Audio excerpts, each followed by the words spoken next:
Hi everyone, this is Raphael from SideQuest Studios. Now let's move on to another really important part of the game, the battle system. Before heading into the action, let me give you a brief introduction about how battles are triggered, since this is another really unique element of Rainbow Moon. During exploration, you will come across a lot of nasty foes that roam around the planet. Each enemy that you see on the world map represents a group of monsters. Based on the information attached to this enemy, you can easily determine how many monsters you are going to encounter, as well as their highest level. Simply collide with one of these monsters and the battle gets started. Alternatively, you will also frequently receive random encounter invitations. Random encounters are completely optional and can be disregarded if you choose to. However, if you have just wiped out all the enemies in one region or simply wish to raise your level, you can fight these optional battles. Now finally, let's get back to the actual battle system.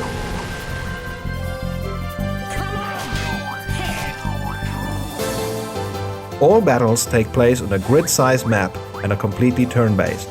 That's right, just like the good old days. No stress, no chaos. Take your time to observe the situation and make the right move. Up to 3 of your party members will engage into battle against a large variety of evil creatures. Early on in the game, you begin with Baldrin, the main hero of our story. He's a well-balanced melee fighter and will receive a healthy mix of offensive and supporting skills throughout the game. By defeating enemies in battle, you will gain experience points, level up and receive rainbow pearls and other rewards that will eventually help you make your character stronger. I'm going to tell you more about this a little later on, but let's keep our focus on the battle system for now. During battles, you have a number of commands at your disposal, and I'm now going to demonstrate some of the most important ones to you. Move allows you to walk on the battle map field by field. Attack lets you execute a short or long-range attack command. And Defend is a great command to end your turn and make you less vulnerable to enemy attacks. If you select Item from your battle menu, you can use any item that's currently in your inventory, such as healing potions. Whenever you feel that you are on the losing streak, you can choose the Escape command and abandon the battle during your turn.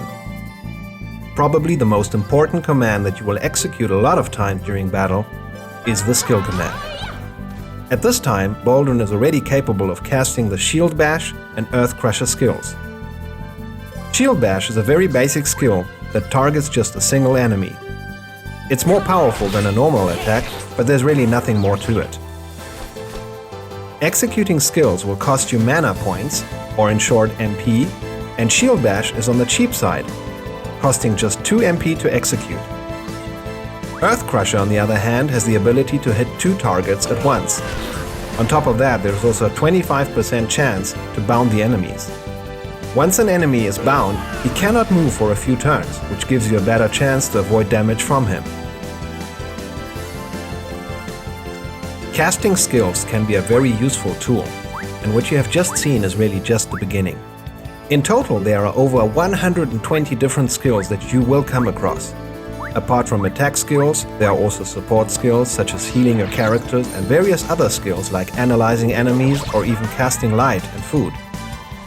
Further negative conditions that you can inflict on others include poisoning your enemies, slowing them down, dazing them, and many others. Whenever you hit an enemy, the inflicted damage is based on 2 systems. The first one is called Bias System and the second one is the Weapons Affinity System. Each party member, as well as each enemy type, have a bias with a tendency to be more physical, balanced or magical fighter.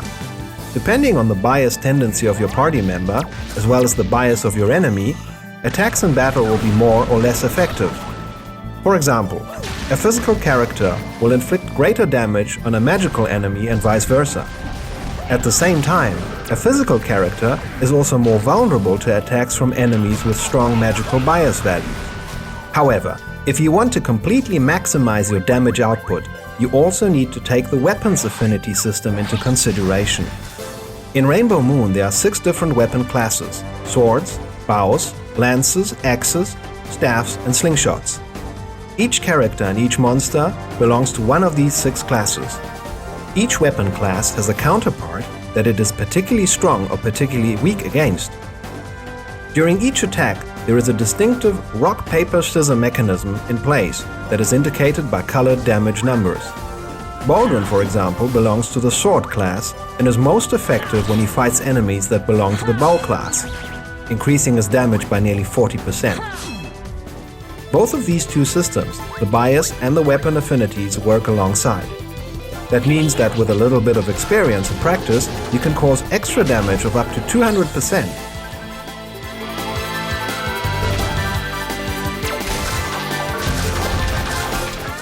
I know this may all sound a bit complicated right now, but don't worry. When playing Rainbow Moon, you will get into it really quickly and master it at the time it matters most. Just a final word about the battle system. By defeating different monsters, your bestiary automatically expands. Here you can find everything about their weapon classes, which skills they can execute, the items they will drop, and so on. The more often you defeat the same type of enemy, the more information you will gather about it. This can, for example, be very helpful when searching for special materials for enhancing your gear. That's all for now.